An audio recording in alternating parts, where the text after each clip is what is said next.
সেহেরিতে দোয়া না পড়লে কি রোজা হবে না? জানুন আসল সত্য।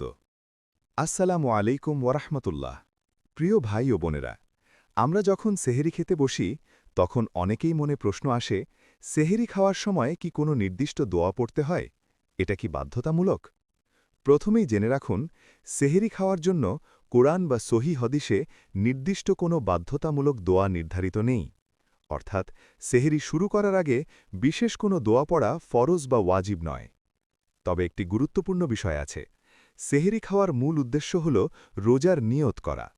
রোজা রাখার নিয়ত অন্তরে থাকলেই যথেষ্ট, মুখে নির্দিষ্ট শব্দে বলা জরুরি নয়। রাসূলুল্লাহ সাল্লাল্লাহু আলাইহি ওয়াসাল্লাম বলেছেন, সেহেরি খাও, কারণ সেহেরিতে বরকত রয়েছে। সহি বুখারী ও মুসলিম। তাই সেহেরি নিজেই একটি বরকতময় আমল। আপনি চাইলে সাধারণ খাবারের আগে যে দোয়া পড়ি, বিসমিল্লাহ বলে শুরু করতে পারেন।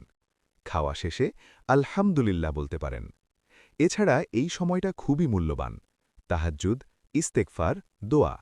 কারণ শেষ রাতের সময় আল্লাহ তাআলা বান্দার দোয়া কবুল করেন।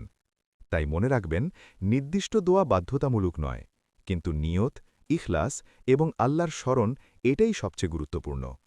আল্লাহ আমাদের সঠিকভাবে রোজা রাখার তাওফিক দান করুন। আমিন। নিয়মিত ভিডিও পেতে কাউসার নিউ চ্যাপ্টার চ্যানেলটি সাবস্ক্রাইব ও ফলো করে রাখুন।